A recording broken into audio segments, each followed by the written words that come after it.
and he is a former diplomat with the U.S. State Department to the Middle East, actually at the U.S. Embassy in Jerusalem. Did you start out when it was in Tel Aviv, or you were there when it was already moved?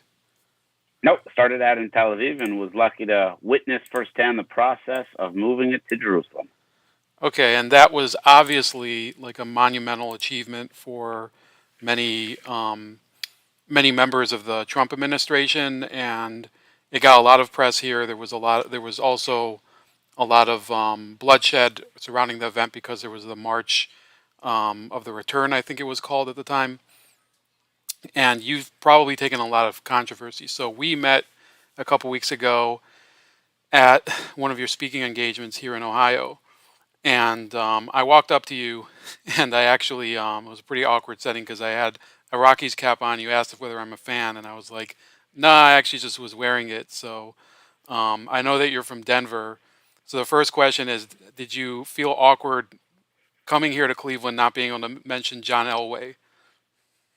By the way, I can't believe I didn't lead with the John Elway thing. That actually, my earliest memories of Cleveland was the drive, and maybe I wanted to endear myself to the people who came there to hear about my book, and not about the fact that when I was 6 years old, John Elway, pretty much crushed the hopes of the entire city of Cleveland. So you're correct. Now that you mention that, that probably should have been what I led with. So yeah, diplomacy in all areas, not just abroad.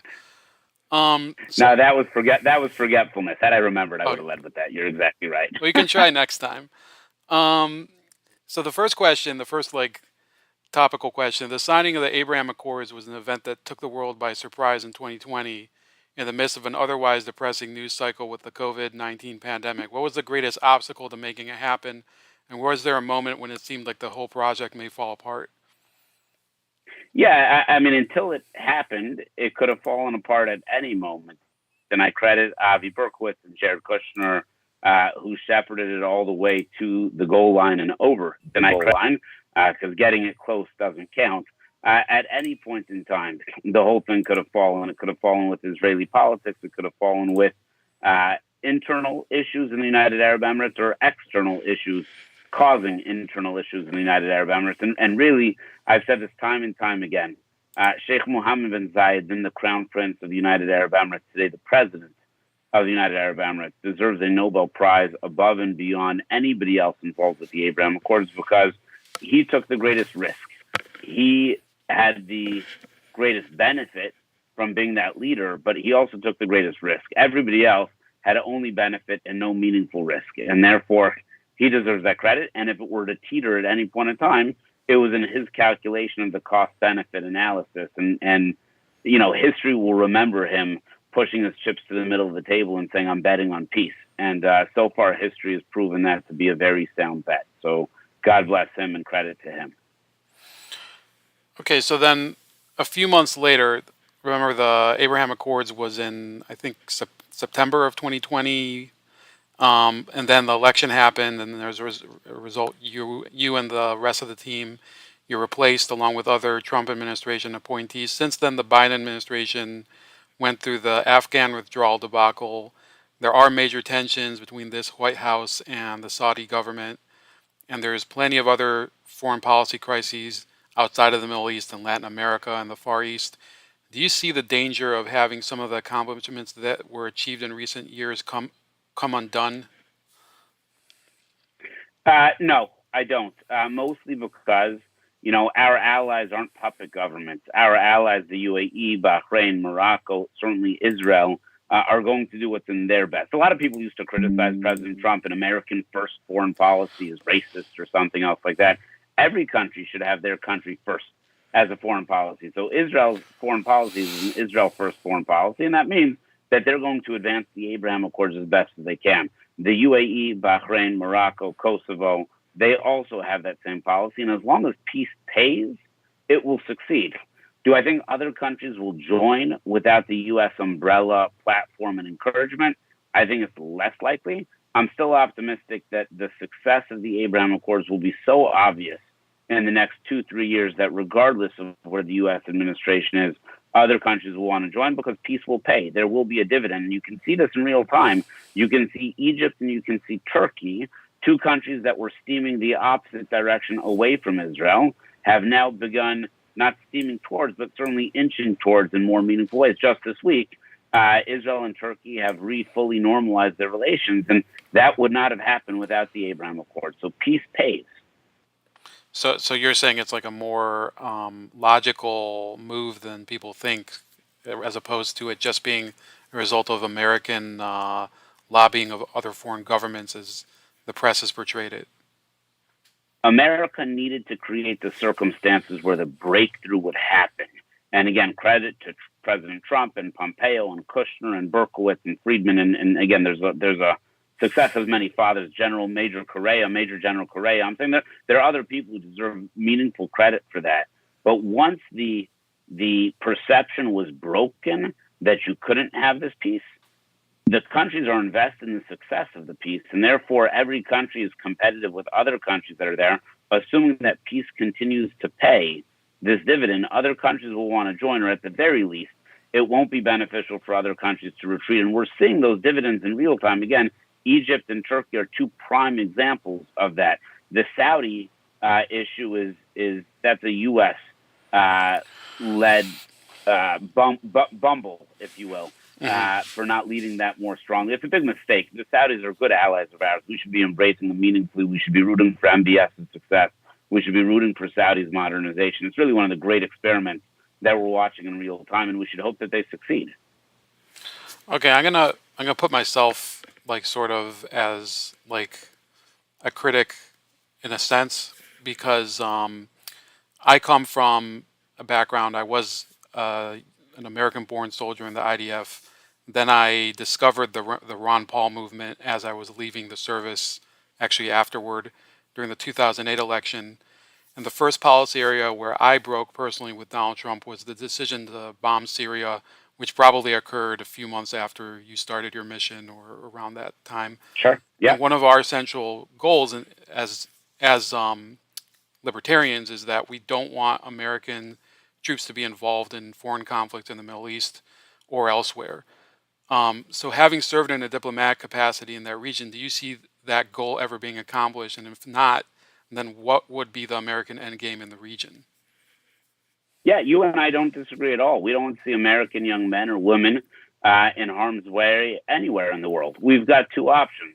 Option number one is we strengthen our allies, or our allies become weaker, and then we have to send our men and women into that area. The stronger we create our alliances and bolster our allies, and the stronger they work together, the much less likely it is that we're going to have American soldiers in harm's way. You and I could disagree whether we should have soldiers posted abroad, what types of actions they could be taken, and I'm happy to have that conversation. But there's no doubt about it. The Abraham Accords make it far less likely that U.S. troops are going to be in a interventionist fashion in the Middle East, and we should support that. It's a fantastic way where we get a good, meaningful return on a result. And you would know this as well as anybody else. Israel has never asked for a single U.S. soldier to serve beside Israeli soldiers. That's the motto that we want all of our allies to have. The more that they work together, the far better off it is for America. Yeah, and I think that that's a very logical thing. We have all these American troops that are stationed in Europe since World War II. There haven't been wars yet until very recently. And, you have basically cities of U.S. troops over in Germany and other parts of the region. So I would definitely be against that. You mentioned during that speaking engagement where we met that you had instances where the State Department itself, I'm saying like the internal bureaucracy there, they made your job more difficult. Could you speak to what occurred and why, or were they like in general a little hostile to your staff in the region? Yeah, I want to be specific here for one moment. I think people that give of their lives to serve the U.S. government deserve credit. There's some point in time where that idealism turns into cynicism, and that's disappointing because I think that, look, I didn't sign up and spend 30 years of my life serving the U.S. government, so the people who do deserve a baseline of credit. Now, there's something that happens along the way to some of them, not all of them, that creates this disdain for political appointees, which is an enormous mistake. There were those people in the U.S. Embassy in Israel who got it, and there are those people who didn't. Those who were obstinate made my life more difficult. They made Ambassador Friedman's life more difficult, but they ultimately became irrelevant. And they did petty, childish things that petty, childish people do. The people who said, there's a president who was elected. He's entitled to select his people, which one of his people was Ambassador Friedman. Ambassador Friedman selected me, so therefore I tried to serve both of them as best as humanly possible. For the embassy people who understood that and got on board, got to be part of one of the most exciting times of foreign policy history ever for the United States of America. And those people who jumped on board got to help open the embassy in Jerusalem. They got to help with the merging of the Jerusalem consulate with the U.S. Embassy. They got to play a meaningful role in repatriating Americans and Israelis during COVID, and they got to play a meaningful role in the Abraham Accords. Every single one of those people who jumped on board will tell their kids and grandkids about how their service made the United States of America safer, more productive, and more prosperous by helping our allies. And those who didn't, those who wanted to throw obstacles in our way, well, how they'll justify how they spent their time to themselves, to their spouses, to their kids and grandkids is up to them. But I can tell you this, they did not win, they were not successful, and they were the exception, not the rule. There were plenty of people who wanted to jump on board and help create a better Middle East, and I'm blessed and grateful for the people who did that. Okay, and then shifting, this is related to the Middle East, and you might have had some experience, with the lead up to it. So since February and the outbreak of a war in Ukraine, both Israel and its Arab neighbors have been having to walk a tightrope in preserving their relations with the respective belligerents in Russia and Ukraine. Do you hear from contacts in those Middle Eastern countries, and that includes Israel, that includes the Arab states, about this dilemma? Do you think something can be done by Israel or the Arab world, for that matter, to mediate? Yeah, I mean, one of the things that could be done would be for the United States of America to make a clean stance on Iran. Once the U.S. makes a clean stance on Iran, I mean, it's ridiculous. The only place that Russians are invited in polite society today is helping negotiate the Iran deal with the United States of America and Europe. It's the inability for us as the U.S. to be clear on the demarcation of our lines has prevented our allies for that same clarity. Again, Israel has to have an Israel first foreign policy. Russia is sitting on its northern border. Israel needs to make decisions that are clear for it. If the United States of America had a different policy vis-a-vis Iran, Israel would have a different policy likely vis-a-vis Russia and Ukraine, although I think Israel's done a very good job. The same with the rest of the Gulf countries. There's an issue with when the United States of America switches its policy every 4 years in terms of its foreign policy, it's very difficult for our allies to be able to figure out where to be. And in that case, on occasion, and regrettably so, they reach out to these other countries that don't have democracies, and they don't change their policies every 4 or 8 years. They have a 50-year policy or a 100-year policy, and the UAE, which has a UAE first foreign policy, is going to go with that which it knows rather than that which it doesn't know. And that's a fault of ours. Our foreign policy should not be political. It should not be partisan. It's an enormous mistake. Regarding Iran, it's a mistake. Regarding the Palestinians, it's a mistake. Regarding China, it's a mistake. We should be able to speak clearly with one voice. There should be no daylight in between Republicans and Democrats on this one. And it's a shame that there is. Right, but I think the direction I was taking it was that certainly in my dad's time, my dad actually was born in Israel and he served in Yom Kippur War. Um, it was a proxy theater of the Cold War, and Sure. it led to a lot of bloodshed, um, partly in the interest of advancing Soviet policy and in the interest of advancing American policy in the region, and in the interest of the people living in that region. Um, I think it was good that the Cold War ended. Now that we're having sort of the Cold War being revived, and there's also significant complication regarding Israel's status vis-a-vis Russia and America's relationship with other Arab states in the region. Um, I was saying that when when Israel could mediate between Ukraine and Russia, it could probably diffuse tensions, or the Arab states for that matter. And we're actually seeing in live time that some of these countries are sort of making the pivot, that they don't necessarily see betting on the U.S. as as safe of a bet as it used to be. The best example right now is that there are rumblings, maybe just in the media, but still, nevertheless, about Saudi Arabia accepting payments in the yuan.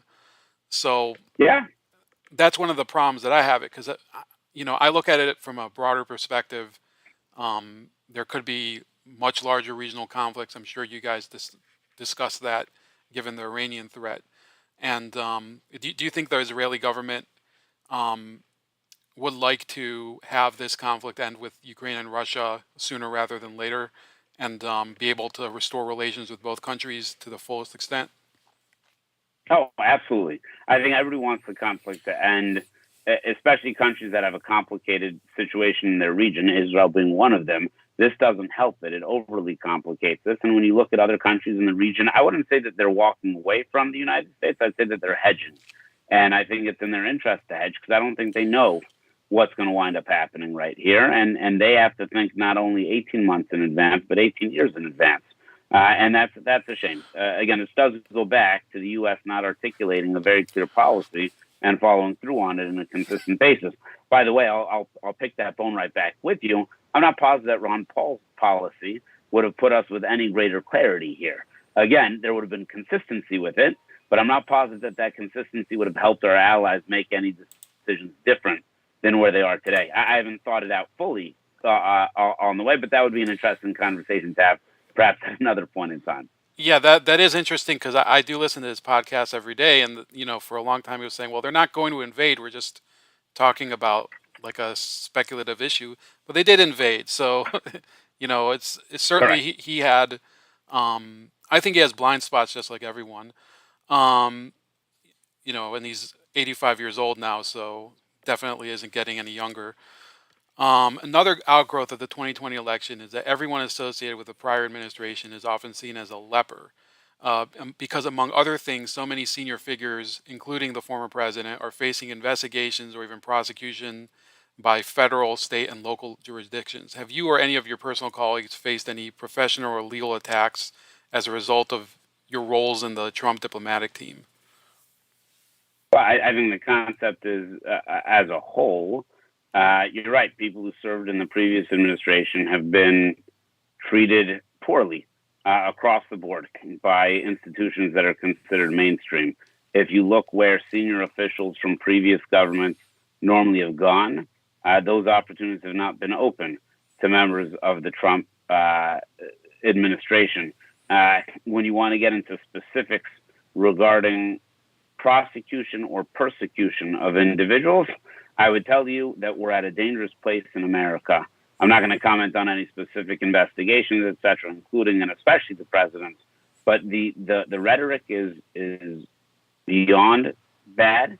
And we're in a position, in a place where I think we all need to think very carefully about what it is that makes America America, and work very strongly towards that. Everybody that I met in the administration worked very hard for the United States of America, day in and day out. They didn't work for voters of Trump. They didn't work against voters of Hillary. They worked for Americans. And I think that is something that needs to be counted and recounted and appreciated. And this strong wave of vilification is disappointing, to say the least. Well, yeah, this is something that goes close to my line of thinking because, regardless of the administration, I believe in the presumption of innocence. When I see what happened last week with the guilty plea of Trump's CFO, I saw it as sort of like that's a crossing of the Rubicon that the media doesn't even notice because we're talking about a person who was not politically connected really Yeah. to anything that any of you or other members of the he was a corporate functionary. So, I certainly share a lot of those fears that you're talking about. Um, I yeah, won't go ahead. comment on that, but I will comment on one thing that I think matters. It's actually not funny. It's terrible. There were many DAs who ran on defund the police and full no bail, etc. Sort of that policy.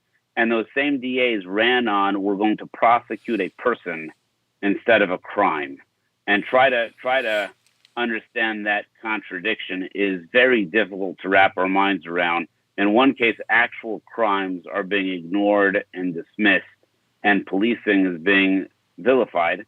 And on the other hand, we're promoting the active prosecution of a person and not a crime. And if substitute anybody's name, it shouldn't happen with Clinton. It shouldn't happen with Trump. It shouldn't happen with Obama. It shouldn't happen with anybody. This is the makings of a banana republic.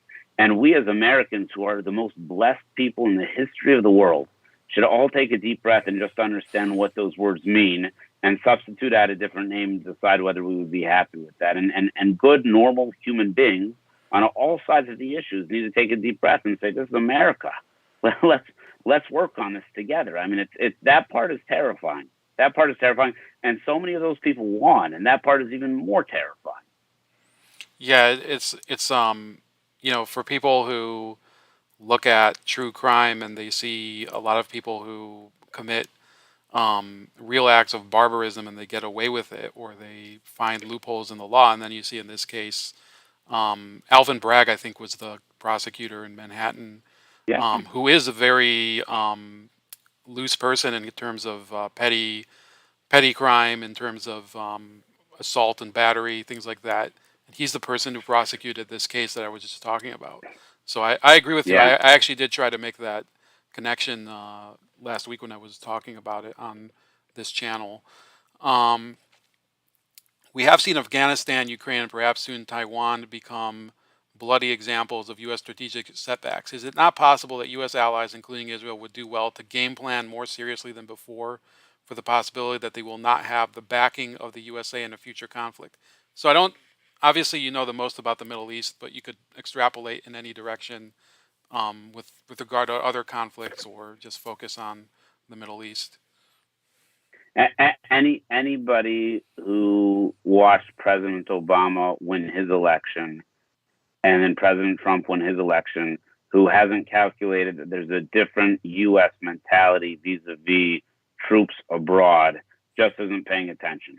And I think the people who double and triple down on those misunderstandings are doing those countries a large disservice. Again, each country has, I'll tell you this, I get extremely upset when U.S. politicians stand up and say Israel has a right to defend itself. Israel doesn't have a right to defend itself. Israel has a moral obligation to defend itself. That is the obligation of a country, is to protect its citizens.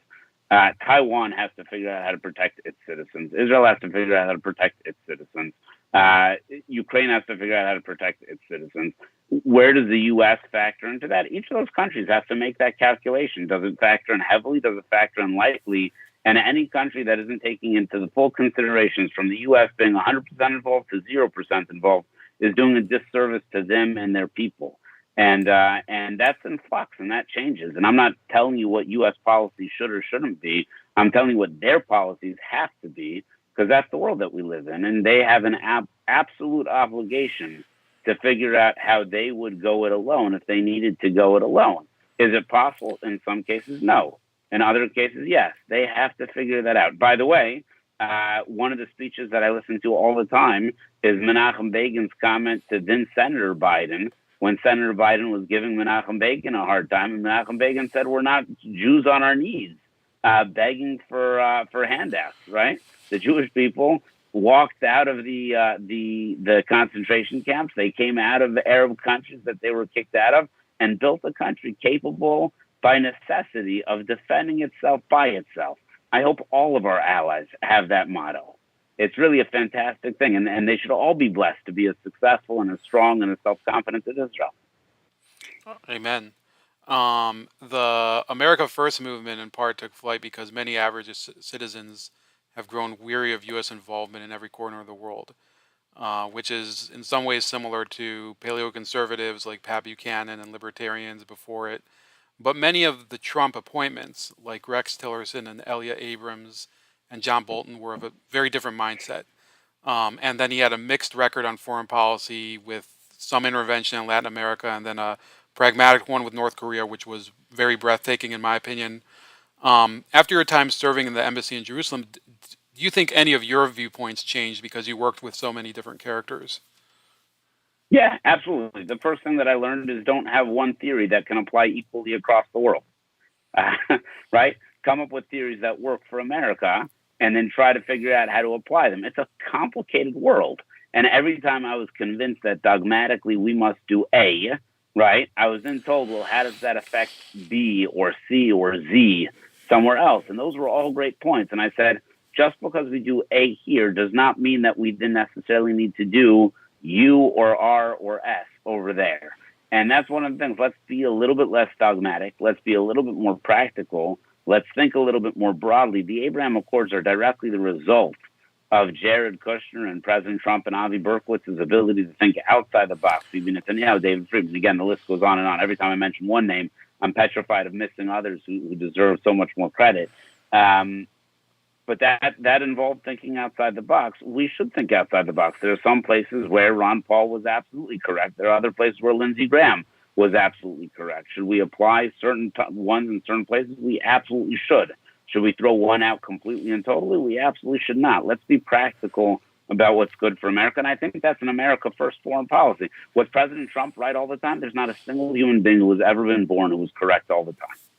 It hasn't happened and it won't happen. So let's start, the President of the United States of America is the single hardest job one can have on the planet. Let's start assuming human beings will make mistakes. Okay, the second to last question is a much more recent topic. Israeli Prime Minister Yair Lapid is calling on the U.S. State Department to walk away from nuclear talks with Iran. But that's not likely to happen. What does a restored version of the deal mean for U.S.-Israel relations in your opinion? Well, the U.S.-Israel relationship will continue to be strong and should continue to be strong. It's a fantastic reciprocal relationship. The Iran deal is a foundational issue that there's a strong disagreement on. It started when it was being negotiated. It's continued since it's been negotiated. There was a brief reprise when Trump correctly exited the deal and the U.S. reasserted maximum pressure. But when Iran's foreign policy is wait for Biden, and they were successful in that happening, that has to give you a great deal of doubt in terms of the competency and ability of President Biden to succeed with this. I'll say something that makes me highly unpopular amongst many of my friends. I root for President Biden's success at the table with the Iran deal. I hope that he comes back with a enormously better and stronger and more successful Iran deal that checks all of the boxes that Secretary of State Pompeo laid out. He is likely not to do that. But if he did that, I would stand up and I would applaud him. I would credit him because that is a good deal based upon Secretary Pompeo's outline. Something that falls short of that is a bad deal. And in the case that Iran and the U.S. and our allies strike a bad deal with Iran, Israel will do what Israel is supposed to do, which is to defend itself by itself. That might be being proactive. It might be being reactive. I'm not going to guess what they will do, but Israel and the United States of America will remain close. And they will remain in close touch on all sorts of things, including the Iran issue. But there is no doubt in my mind that Israel will look twice at the U.S. administration as a betrayal of forms if the U.S. we walk into a terrible deal with Iran. Okay, and for the final question, so sitting at that event where I met you, so you mentioned a lot of the issues that you worked on before you were appointed to the position in the Middle East, and obviously you talked a little bit about the some of the hesitancy you had because obviously you're an Orthodox rabbi and people were, I guess, insinuating there could be a conflict of interest. There was one issue where I wanted to ask about one of those topics that you used to work on before that. So you mentioned that one legislative priority you have long supported is the passage of anti-BDS legislation on the state level. But in recent years, federal courts in states like Georgia and Arkansas have struck down such laws for First Amendment violations, delivering rhetorical victories to BDS advocates like Abby Martin.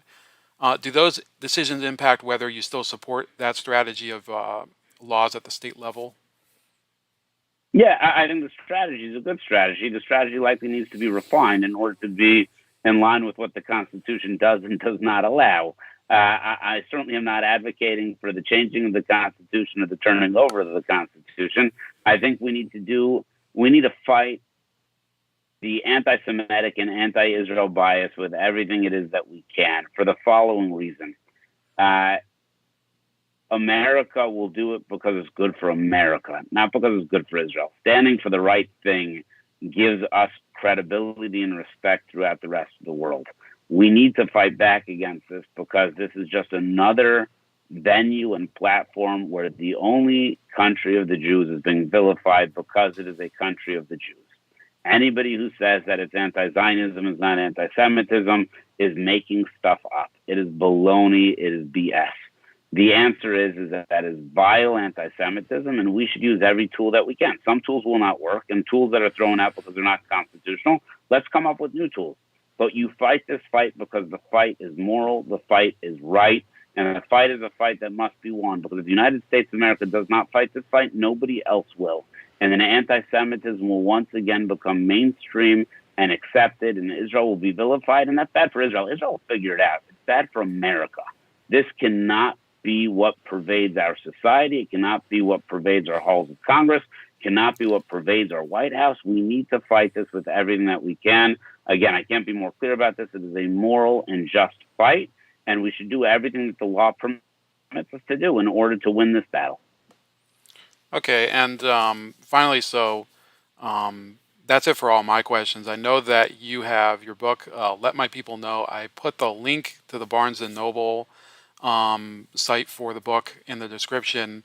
Could you tell the viewers exactly like what is unique about the perspective in the book compared to maybe some of the other people that might be, putting out their own versions about what happened um, with respect to the Abraham Accords and the events in the Middle East during your time there? Sure. First of all, thank you so much. Let my people know is exactly that. It's let my people know what happened, not on a piece of paper, which was negotiated by leaders, but what happened when peace was made in between people. And that was my job. The first flight to UAE, to Bahrain, to Israel, from those countries, into Sudan, from Morocco to Morocco, into Kosovo, from Kosovo. The first time that these people met each other, conducted business with each other, negotiated MOUs with each other, broke bread with each other, discussed the future with each other, lit Hanukkah candles with each other, and prayed in each other's mosques with each other, visited Jerusalem with each other. Those were all things that I saw, I led, and I was a part of. I did not negotiate any of the big deals. Those were done in between leaders and Kushner and Berkowitz and Trump and Friedman and Pompeo and right. But I got to sit on the ground with Hamid and Moshe and introduce the two of them to each other for the first time, where nobody's heard of Hamid, nobody's heard of Moshe. But believe me, when Hamid and Moshe met each other and they negotiated the first MOU for what a tax treaty would look like in between the UAE and Israel, that was exciting because they were sitting there saying, okay, the leaders have told us, get it done. Now what do we get done? And that's what my book, Let My People Know, lets you know about. It comes from a very personal experience. It was my personal journey. I had the honor and privilege of serving the United States of America, the greatest honor and privilege I can ever imagine in my professional life, whether it was the opening of the embassy, the recognizing Jerusalem as the capital of Israel, working for people like Friedman and Kushner and Berkowitz and Mnuchin and others, Haley, or what it was like to be on those first flights. And that's what the book talks about. I hope you'll read it, not because I need you to buy it, although that won't hurt. I want you to read it because knowing about the Abraham Accords, learning about the Abraham Accords, talking about the Abraham Accords is going to make them more successful. We thought peace in the Middle East was not possible. Let's not only see that it's possible, let's help grow it and expand it, and that'll only happen with greater popularity and greater knowledge of this issue. Okay, and that book again is the link is in the description to the Barnes and Noble site. At the event, um, I saw you had like a very infectious, positive attitude, and certainly like when we got there, my wife was asking me whether I was going to try to ask to interview you, and didn't really know what type of topic I would open with, and then there were so many different questions that were raised, which you already heard. Um, Based on what you were talking about over there. So thanks a lot for talking to us. This will appear hopefully on American Greatness in the next 2 to 3 weeks. And, good luck on everything. I know you're headed abroad soon. Thank you. Yeah. And thank you for this. This is great. Really a lot of fun. And look, we're living in the greatest time that humanity has ever had. How can you not be positive? How can we not be excited? We're Americans. Greatest gift that people have ever had. Let's work on it together. It's fantastic. Okay, and that's about it.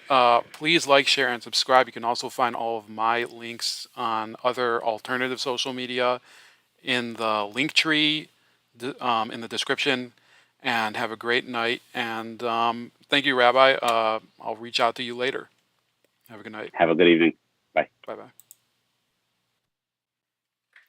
What'd you say before? Well, he didn't have a lot of time. There were questions in the chat. Oh, Arjun. Wait. What's going on here?